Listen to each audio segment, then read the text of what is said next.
Ako po ulit, Pings Channel na dito na naman po tayo sa ating um, trabaho. Ito yung ginagawa natin araw-araw. Tapos kung makikita nyo po, yung ibang mga videos ko ay mga cats. Yun po yung aking hilig. Ngayon wala pa tayong magawa kasi medyo matagal na tayo sa biyahe. Nag-start yung biyahe natin today 7:30 ng umaga. Ngayon 8:15 na ng gabi. Medyo siguro kung binyahe ko na yung kung tuloy-tuloy yung biyahe ko straight, siguro malayo na yung narating ko. Baka lumampas na ako ng saan ba? Baguio. Malayo na, more than 12 hours na ako sa daan eh. Ngayon wala lang tayong magawa kasi medyo inaantok, nagugutom, syempre pagod. Ito, minsan nagsasawa na akong kumuha ng mga videos na road trip, pero wala lang, parang para lang may magawa habang nasa traffic. Kasi to, as of now nandito tayo sa C5 flyover, bagong ilog flyover yun. As pababa na tayo, punta na tayo ng C5, straight lang tayo galing ng Katipunan.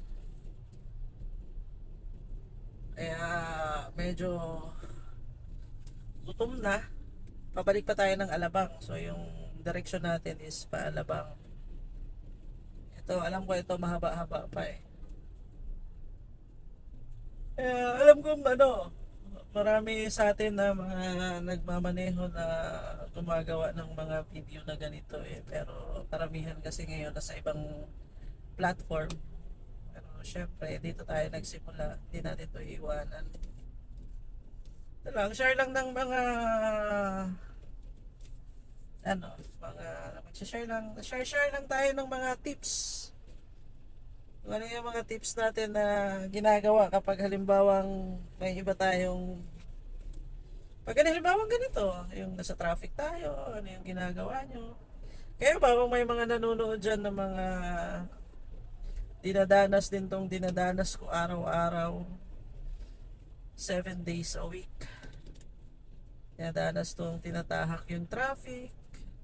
Mas madalas matraffic, grabe, lalo na start netong August 5. Grabe yung traffic, non-stop. Parang start kasi yun ang pasukan ng mga estudyante. So, malaki talaga yung difference pag may pasok na yung mga estudyante. Although matraffic naman pag halimbawang bakasyon yung mga estudyante, pero eto talaga grabe.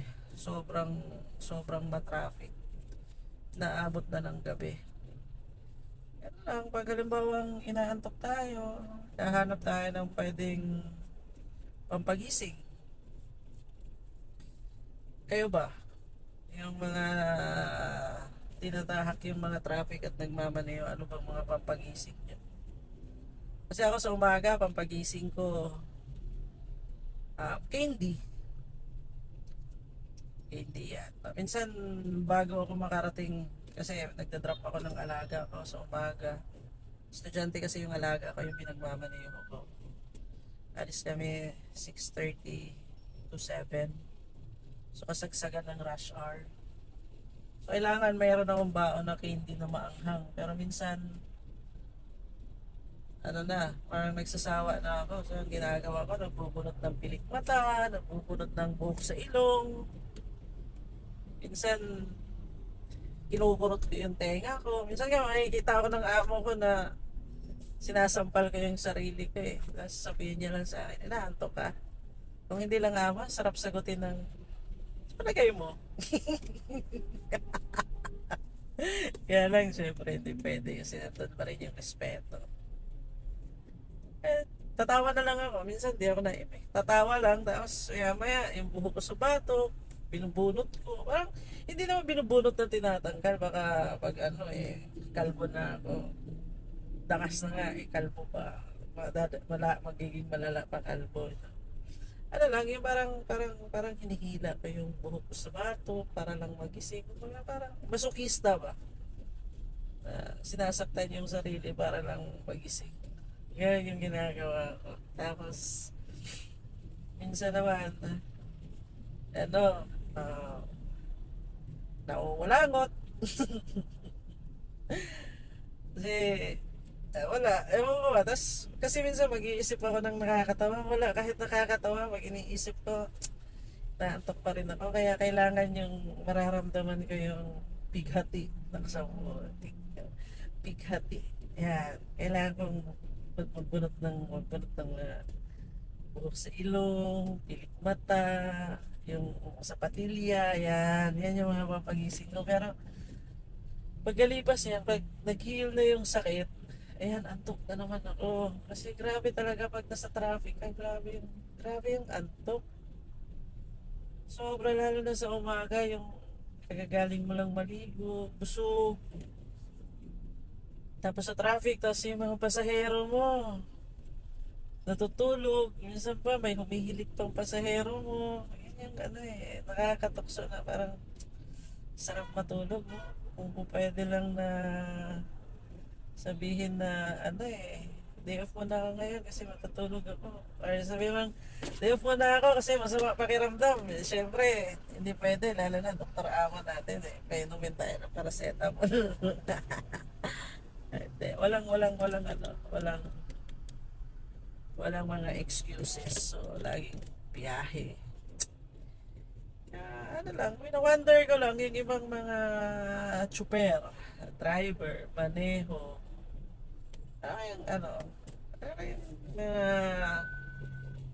Mga ginagawa nyo na pampagising. Baka naman mayroong maligaw dyan na nagmamaneho din sa kalagitnaan ng traffic or kahit na hindi driver ba, hindi siya mismo yung nagda-drive. Yung nagmamadali tapos inaantok or kahit na sabihin na natin hindi yung parang driver na trabaho talaga driver yung parang halimbawa nagmamaneho pupunta sa trabaho marami naman ganun na ngayon, di ba? Sana naman mga tips nyo dyan para maalis yung antok nyo. Kaya naman meron kayong tips kasi ako ngayon grabe yung antok ko kasi pag ganitong oras naatake ako ng antok tapos pagdating ko sa bahay, so ito as of now 8:24 na, dito na tayo banda sa may market pag ito kanina inaantok ako tapos ngayon syempre nagkukwento na ako wala na yung antok ko, medyo okay na, medyo smooth na yung mata ko, nakakakita na ng maliwanag. Pero kapag dating na ito sa bahay, dilat na ako nito, makakatulog ako alas 12, alauna. Tapos magigising na naman ako niyan, mga anong oras na naman. Magigising ako minsan. Pag halimbawang may morning class yung alaga ko, alas 8, kailangan namin umalis na between 6:30 to 7. So kailangan ko gumising ng 5 kasi syempre prepare ko yung sarili ko. Hindi na nga ako madalas naglilinis ng sasakyan sa umaga kasi naiintindihan naman yun ng amo ko na hindi talaga kaya ng oras. Syempre hindi naman siguro i-demand ng amo ko na kailangan gumising na alas 4 ng madaling araw para lang maglinis. Sarapan ng hiling ko nun, di ba? At least meron namang ganyang konsiderasyon yung amo ko, pero meron ding ano bang tawag yan? Meron din tayong sabihin na natin hindi patas ba? Pero ayaw mo na yun. Amin na lang yun na usapan. Ganito lang. Yun, may pakonsiderasyon naman konti. Pero yun talaga, pag halimbawa talagang inaantok. Antok talaga, Antok talaga. Tsaka, number one talaga, antok kalaban ng driver. Nagmamaneho. Kasi kahit sabihin na natin araw-araw na tayo nagmamaneho, eto na yung hanap buhay natin. Pero hindi pa rin may iwasan eh. Hindi mo masasabing, sanay na ako. Yung mga ganyan. Hindi katulad ng sasabihin na, pag nasa bahay ka, bakit hindi ka pagising? Hindi ka pagising. Bakit hindi ka patulog? Anong oras na? Sanay na kasi ako eh. Eto hindi eh. Hindi mo pwedeng sabihin na nasanay na ako. Kasi parang, minsan kasi yung antok dala ng pagod eh. Hindi mo naman pwedeng sabihin, sanay na ako mapagod. Pwede naman siguro na, sanay na ako. Pero nandun pa rin yung maramdaman natin na pagod tayo. Tulad nito, grabe yung traffic. Tuesday ngayon, August 6. Pero yung traffic terrible. Mula pa kaninang umaga. Alabang papuntang Makati. Almost 2 hours. Makati to Pasig. Parang 55 minutes yata yan. Imagine, ganyan ka traffic. No?